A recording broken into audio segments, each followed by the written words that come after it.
A warm welcome to today's talk. It's Thursday the 20th of April. Now, news about adverse events from COVID vaccines is starting to filter through into mainstream media in the United Kingdom. So I want to report on one of these adverse events today. And clearly it's unpleasant, distressing material that we're dealing with.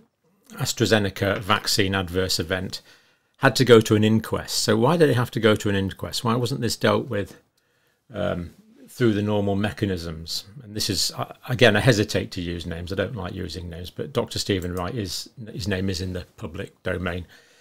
UK National Health Service clinical psychologist. Let's just have a look at a brief news clip regarding this now, just as a bit of orientation to this tragic case. Charlotte, you're holding Stephen's picture. What did he mean to you?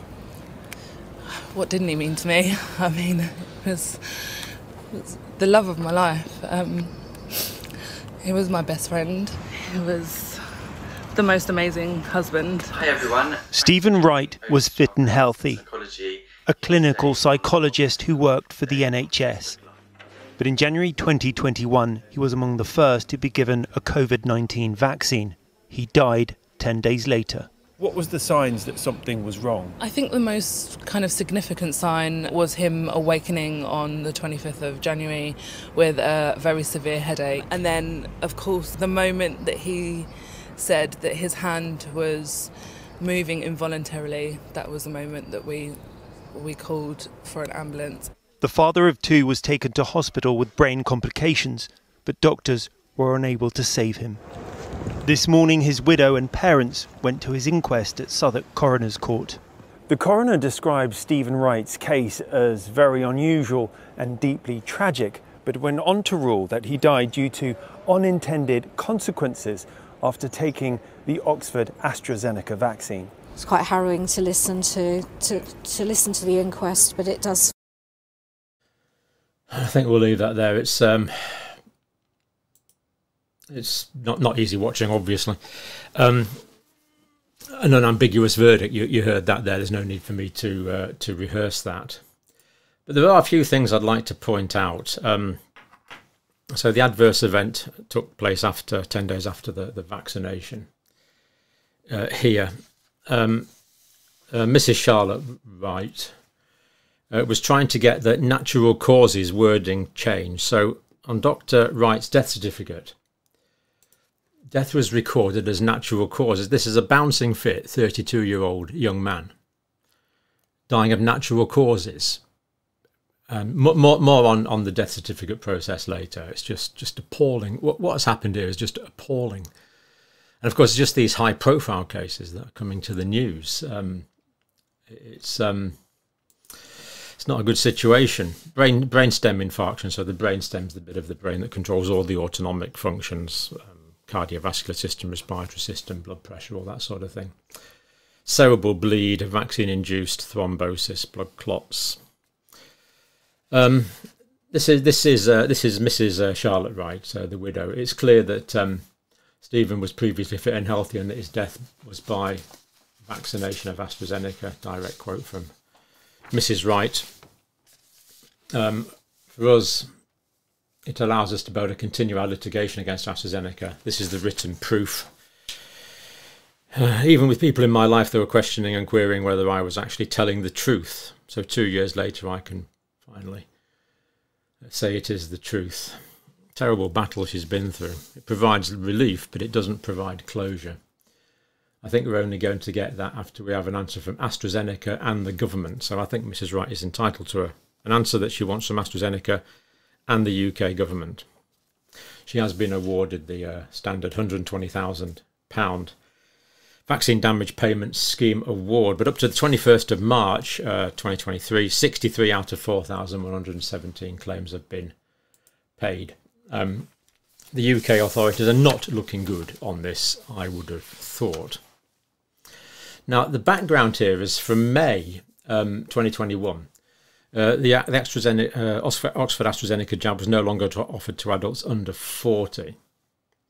But in the same month, I believe it was after this ruling, Lisa Shaw, BBC journalist, again apologies for the name, but it is in the public domain, was also vaccinated in May 2021 and died a week later, and she was age 44. So who on earth decided that the vaccine is unsafe for 39-year-olds but safe for 40 or 41-year-olds? Rather arbitrary cut-off, I would have thought.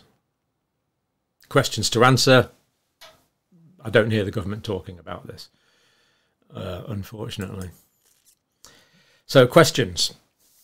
Have the yellow card reports been completed retrospectively? Was Lisa Shaw's adverse event and Dr. Wright's adverse events now included in the yellow card data? Can we trust this yellow card data and what's on it? It's already horrendous, but is it a massive underreporting? Has it been updated? We weren't told. Now, a few things that came to my mind here about the death certification process in the UK.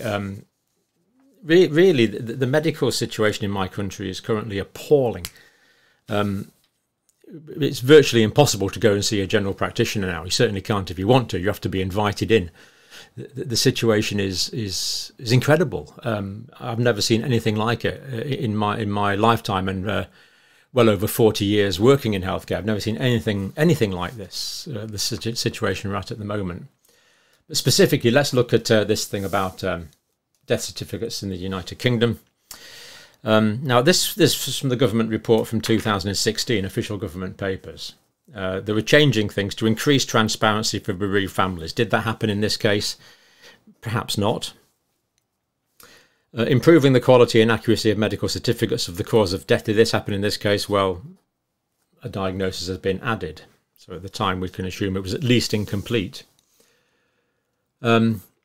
Introduce medical examiners. I think there's 300 or 400 of these around the country. What were the medical examiners doing?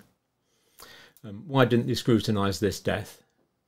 Has the doctor who completed the death certificate and the medical examiner been given feedback, shall we say, retrospectively on this or not?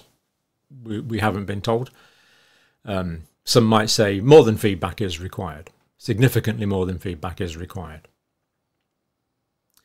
Have they had opportunity to fully reflect on the decisions they made at the time when they signed that certificate? To provide a system of effective medical scrutiny. I mean, the words ring hollow. Medical scrutiny. Sounds nice on paper. Applicable to all deaths that do not require a coroner's post-mortem or inquest. The changes are to enable medical examiners to report a matter of clinical governance nature to support local learning and changes to practice and procedures. Has this happened? Where is the local governance, the local accountability? Provide information on public health services. Surveillance requested by the Director of Public Health. What was that done at the time, or has it only been done after a coroner's inquest? Should families have to go through this long, difficult, distressing formal statutory process to get a simple diagnosis? I would have said not. Proportionate, independent and consistent scrutiny is provided on all medical certificates. The cause of death will be confirmed by local medical examiners. Was this done? Not for this, but for all the other many people. The other 4,178 claims that have been made so far. Has this been done? Medical examiners will have powers to report matters of patient safety to the local clinical governance team for prompt action. Was this done? Was prompt action taken? We're not told in these reports. This will improve the safety of the National Health Service.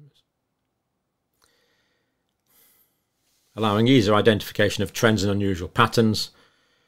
Wonderful ideas, and enable local learning and changes of practice and procedures. Excellent ideas. To what extent were these carried out? And what about the low-profile cases that we're not hearing about? But it's an improvement. This is reported, the video clip I showed you was ITV National News. The report there is from the BBC website. I don't know if the report was on the BBC News. I find it intolerable to watch. But no one's told me it was on the BBC News, so it may just have been on the website. I don't know. But either way, reporting on distressing events. But why did it have to go through this process to get an accurate diagnosis? One case, though, retrospectively, accurately diagnosed, which is good. Let's hope there's similar justice and justification for all the other families affected by these adverse events. Thank you for watching.